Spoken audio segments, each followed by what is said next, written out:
I think it's pretty egregious what's been happening to us the last few games. You know, a minus 31 free throw discrepancy. And I might be able to understand it if we were just chucking threes, but we're not. We're attacking the rim. And the disrespect right now for our team has been pretty unbelievable.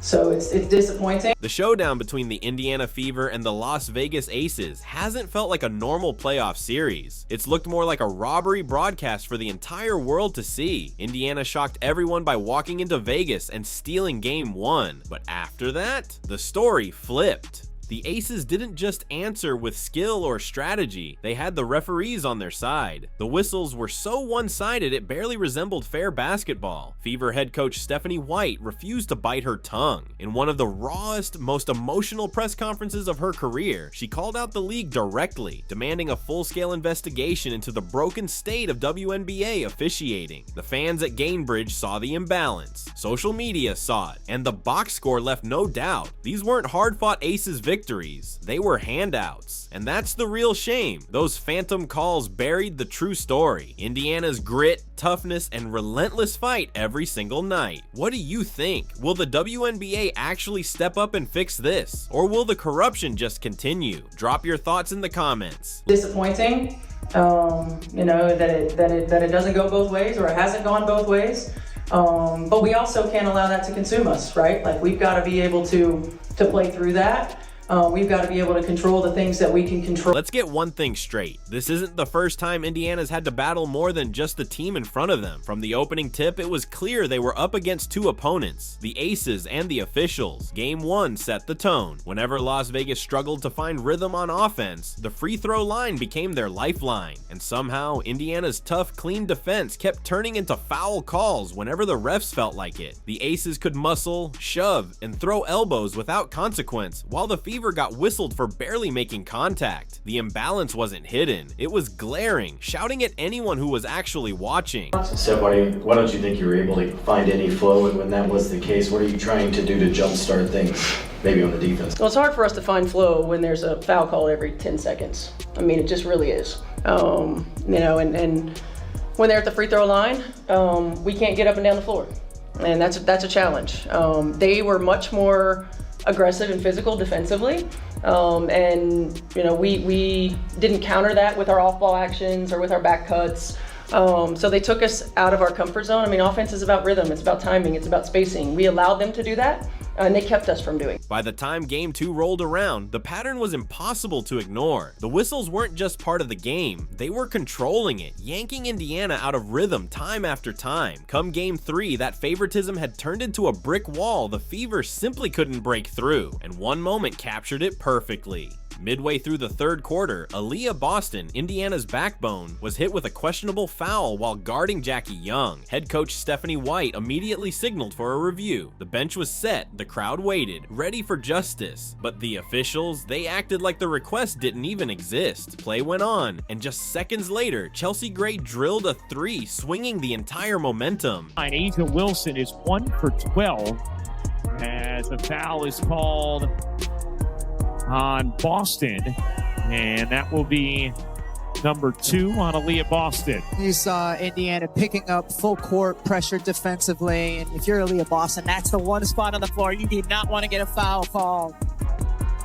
And Stephanie White is trying to challenge it and did not call the timeout in time.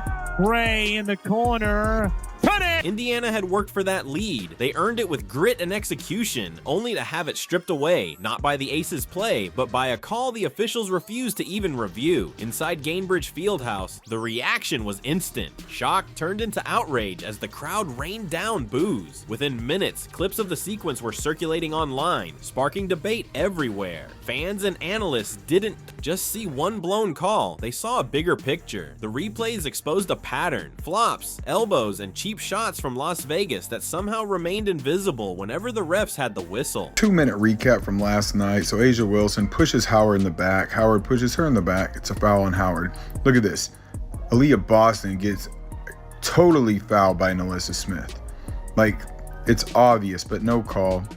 And then A'ja Wilson gets the call for not half as much. And then Nalissa Smith gets the call for not even getting touched. Here's a replay just to prove it to you. Yep, didn't get touched. That's the moment when it stopped looking like simple mistakes and started feeling like something far more deliberate. Go back and watch the footage. Aja Wilson plowed through Aaliyah Boston, lowering her shoulder like a running back, and the refs let play continue as if nothing happened. Indiana defenders were shoved to the floor, still no whistle, but the second a Fever player barely made contact, the officials treated it like a crime scene. The calls weren't about Las Vegas outplaying Indiana, they were about giving the Aces endless lifelines until the scoreboard swung in their favor. Followed up by Lexi Hull getting called for the foul. I thought it was egregious, honestly. I mean, I thought it was obvious. I felt like AB got one, had one going to the rim.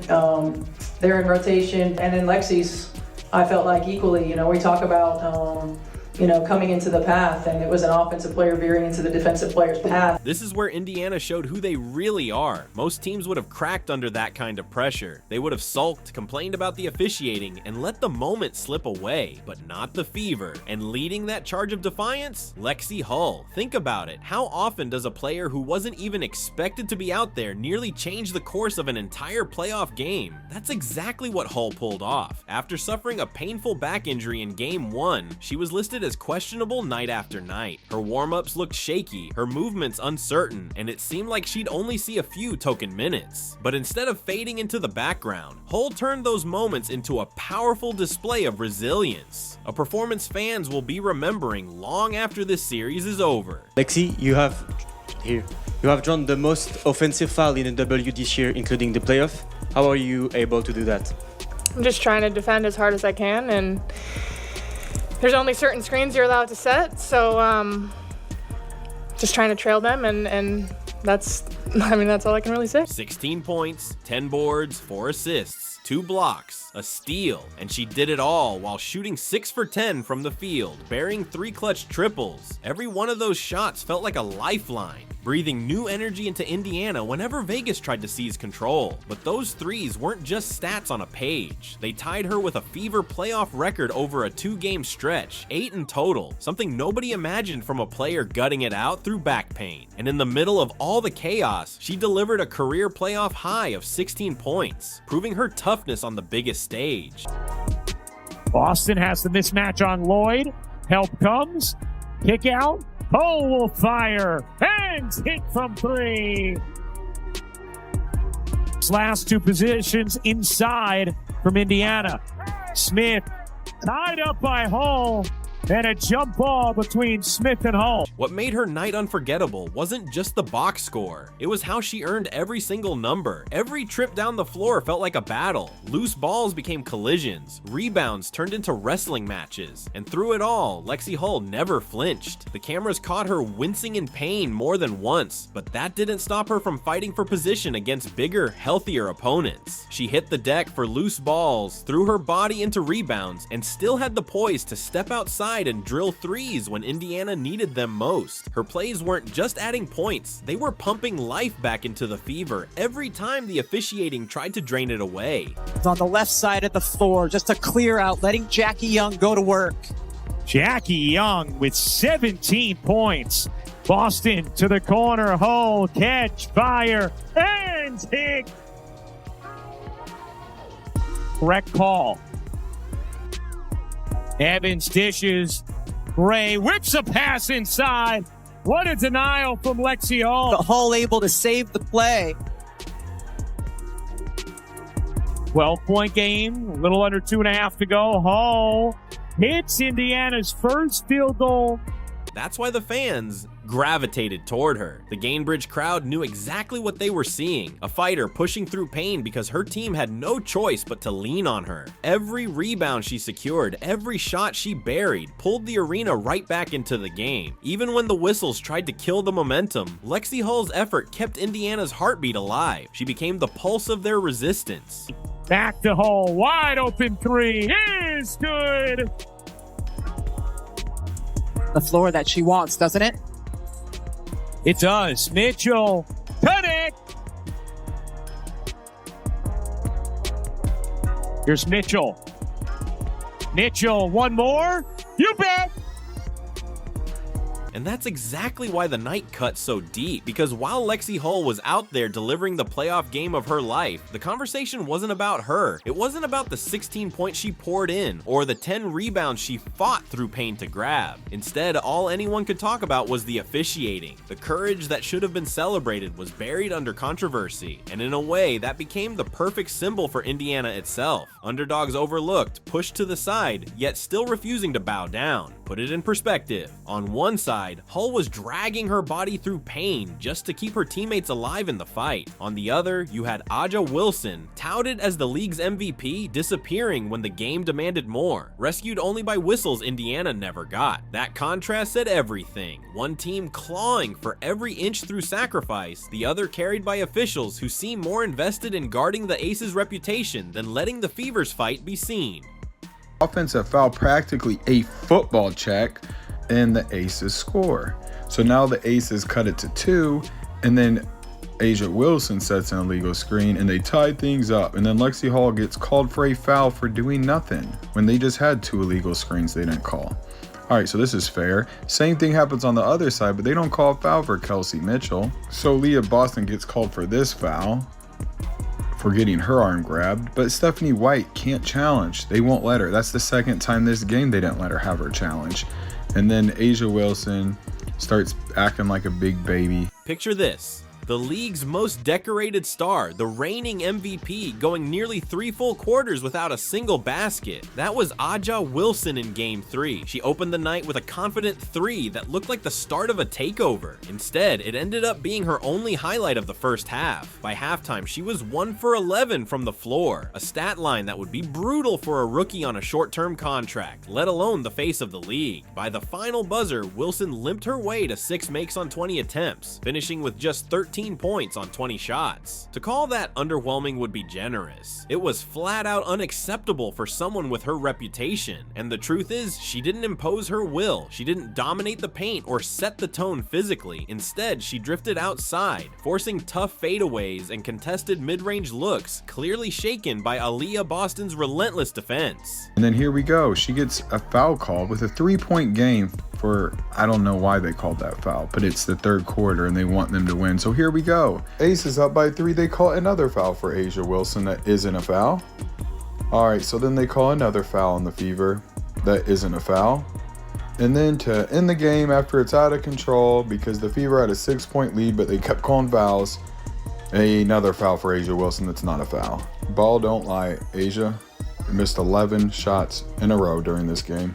The Aces didn't need Aja Wilson to look like an MVP, and that's exactly what infuriates fans. She spent most of the night clanking shots, yet Vegas still came away with the win, not because of her dominance, but because everything else leaned their way. Jackie Young delivered a masterclass, dropping 25 points and burying Indiana rallies with cold-blooded jumpers. Chelsea Gray added a calm, steady 15, stepping in to rescue the offense whenever it stalled. Even Nalissa Smith, who's been up and down all season, came through with timely plays that broke Indiana's momentum. So while Wilson kept misfiring, her teammates and the steady cushion provided by the officials were enough to tilt the scoreboard Vegas's way. And here's the kicker, the media spin. Wilson's box score screamed inefficiency, 6 makes on 20 shots, barely 30% from the floor. Yet instead of calling it what it was, outlets polished it up with soft praise. They highlighted a rebound here, a block there, a couple assists, or shifted focus to celebrating the Aces' depth. But what got buried in all of that? The real reason Wilson struggled. Aaliyah Boston. Possession after possession, Boston shut the paint down, cut off angles, and forced Wilson into bad low percentage looks. When the reigning MVP puts up 13 points on 20 attempts, that's not just an off night. That's Boston putting on a defensive clinic. Yet instead of giving Boston the credit she rightfully earned, the narrative twisted itself into knots to protect Wilson's reputation. 2 as well. Here's Hull. Working behind Boston. Boston was open. Great take, and Boston lays it in. Even with all her struggles, Aja Wilson still managed to make an impact, just not in ways that earn respect. Look closely and it's clear. Elbows thrown in the paint, undercuts on box outs, arms swinging dangerously into Indiana players, and almost none of it drew a whistle. Yet somehow, she's still framed as the victim. Becky Hammon even had the nerve to complain afterward that Wilson only got to the free throw line once in 38 minutes. The irony, Vegas has been living at the stripe this entire series. When you're already drowning in freebies, crying about not getting more isn't just laughable, it's flat out insulting. The truth is straightforward. Indiana did exactly what they set out to do. They bottled up Aja Wilson. Aaliyah Boston led the charge and executed the game plan to perfection, but the Fever still walked away with a loss because the officiating made sure Vegas never had to pay the price for Wilson's brickfest. That's why this win for the Aces feels empty. It wasn't a superstar carrying her team on her back. It was whistles, role players, and just enough protection to sneak them across the finish line. Call it what it is, not dominance, but a manufactured escape. He got hit a lot tonight. To shoot one free throw in 38 minutes. I know they told me not to say anything, but The sting wasn't just from the losses, it was the refereeing fiasco that hijacked the game itself. That's what finally pushed Stephanie White over the edge. She didn't bite her tongue, she didn't recite the usual scripted lines. In her post-game remarks, she said out loud what players, fans, and analysts have all been demanding for months. The WNBA doesn't need another watered-down memo or a half-hearted apology behind closed doors. It needs a full-blown investigation into its officiating. A public reckoning that holds people accountable and restores credibility. I think it's pretty egregious what's been happening to us the last few games. A minus 31 free throw discrepancy. And I might be able to understand it if we were just chucking threes, but we're not. We're attacking the rim. And the disrespect right now for our team has been pretty unbelievable. You could see the frustration etched across her face. Stephanie White has endured battles as both a player and a coach, but this felt different. This wasn't just about basketball, it was about her players. Lexi Hull, sacrificing her body. Aaliyah Boston wrestling through triple teams. Kelsey Mitchell grinding against nonstop pressure. And yet, instead of a fair shot at the stage they deserved, they were robbed. White didn't mince words. The officiating isn't just inconsistent, it's damaging the integrity of the game itself. And she's right. How many times have we watched Caitlin Clark take hit after hit with no whistle, only for the same contact to be rewarded at the other end? How often has Boston fought tooth and nail for position, only to be tagged with phantom fouls? How many times do hustle players like Hull or Mitchell get penalized, while opponents flop their way into free points? This series isn't an isolated case. It's the boiling point of a problem that's been festering all season long. Here's Boston, back to Hull. Sets herself up. Mitchell is free, playing it in. Been a while since Mitchell has gotten a shot attempt. Mitchell will get one here. And hit. Stephanie White's demand for accountability isn't just about the Indiana Fever, it's about protecting the very future of the WNBA. Here's the reality. Without Caitlin Clark, without the Fever's rise, without this wave of new fans packing arenas and breaking viewership records, the league wouldn't even have this spotlight. And yet, instead of safeguarding that momentum, Commissioner Kathy Engelbert has stayed silent while officials tip the scales and hand lifelines to the defending champs they didn't earn. Everyone sees it. Fans see it. Social media sees it. Analysts see it. The only people pretending otherwise are the ones sitting in league offices, hoping the outrage fades away. But thanks to Stephanie White, it won't. Her call for a full investigation isn't just venting. It's the first real push for accountability from someone inside the system. And if Engelbert ignores it, the message to fans couldn't be clearer. The league doesn't value fairness. It only values protecting its favorites. Here's the bottom line. White has already forced the conversation back to where it belongs, on the corrupt officiating that's been dragging the league down. And if there's any justice left in basketball, her words will be the spark that finally forces the WNBA to confront its dirtiest secret.